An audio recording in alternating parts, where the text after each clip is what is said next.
Ah, j'y suis enfin, bordel de merde, ça fait tellement plaisir. Et la porte surtout, oh, magnifique, absolument rien. C'est assez surprenant quand même.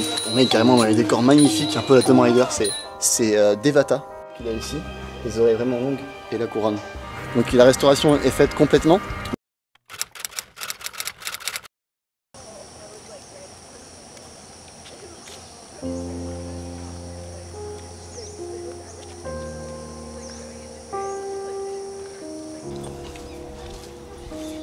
Donc là c'est mon 3e jour de visite et je commence directement par le Baffian Temple. J'ai commencé par un bon sunrise, un bon lever de soleil ce matin que je vous ai filmé en début de vidéo. Et maintenant je vais continuer à faire des temples qui sont ceux que j'ai pas fait durant les 2 premières journées et surtout ceux qui sont beaucoup plus loin. C'est pour ça que j'ai loué un scooter.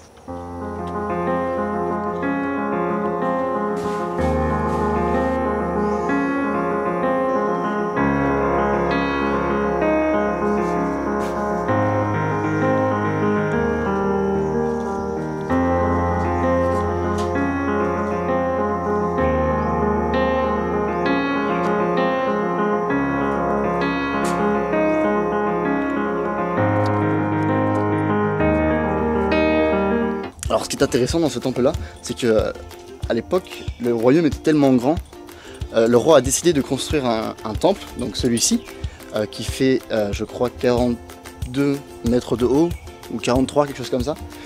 Et ils ont construit donc ce temple là, avec des visages du roi partout, un peu partout, surtout son regard, pour comme si en fait qu'il regardait au loin tous ces villageois, tout son peuple. Et c'est pour ça qu'un peu partout, bah, tu peux voir son visage.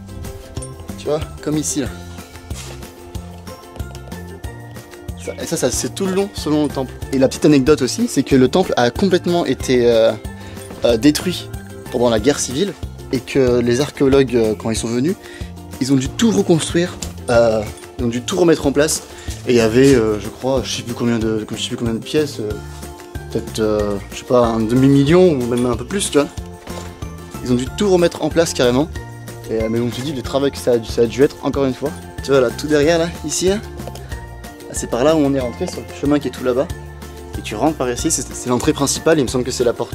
Il me semble que c'est la porte ouest. Non, la porte est. Le soleil se lève là-bas. Non, c'est la porte est.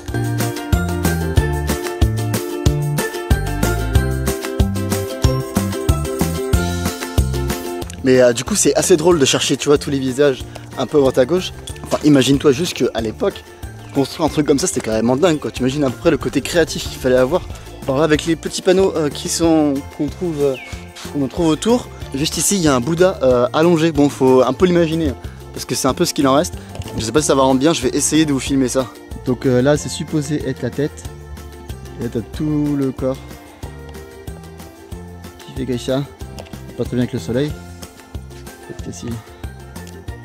Voilà, reculant. Donc la tête qui est là et là t'as tout le corps. Bon alors là c'est vrai que je te l'accorde, on le voit plus très bien, mais bon quand tu regardes après les documents d'archives, on l'imagine plutôt facilement. Il faut savoir que pour ce Bouddha il a été certifié que c'en était bien un seulement en 1995, donc c'est super récent.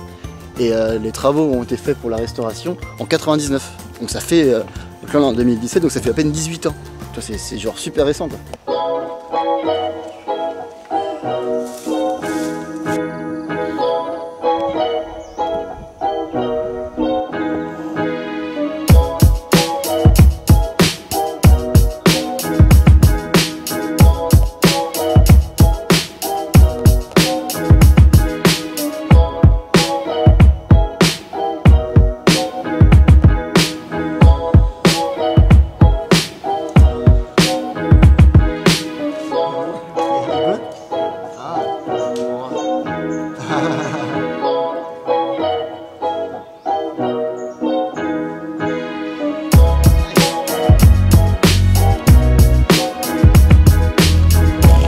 Et maintenant là j'arrive sur la terrasse des éléphants.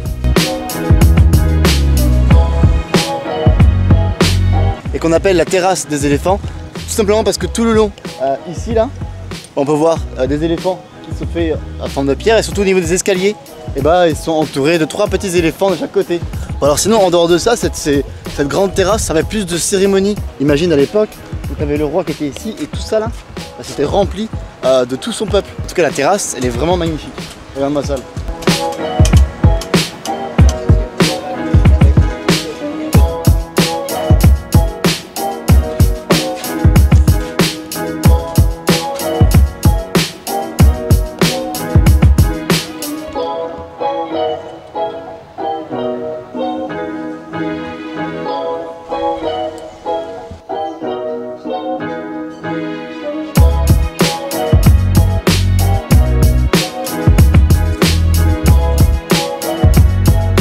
Bon, si après tout ça, les temples, vous êtes un peu en surdose.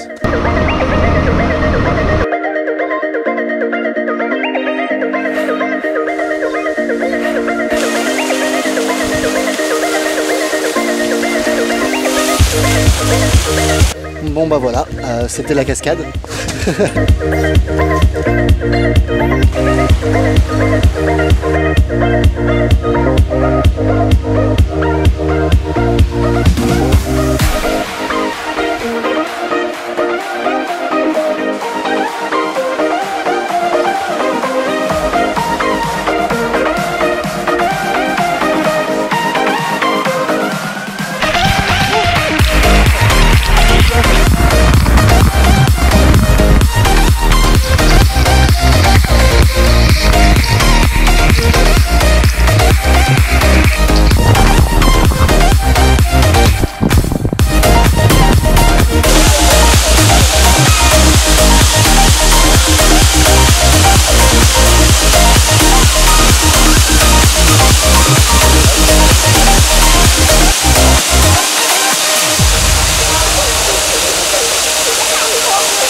Bon bah alors voilà, c'était la petite waterfall, bien agréable.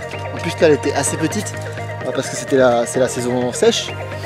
Donc elle est vraiment, c'est une petite waterfall, mais bon c'est vraiment très agréable. Ça fait énormément de bien, vu comment il fait chaud.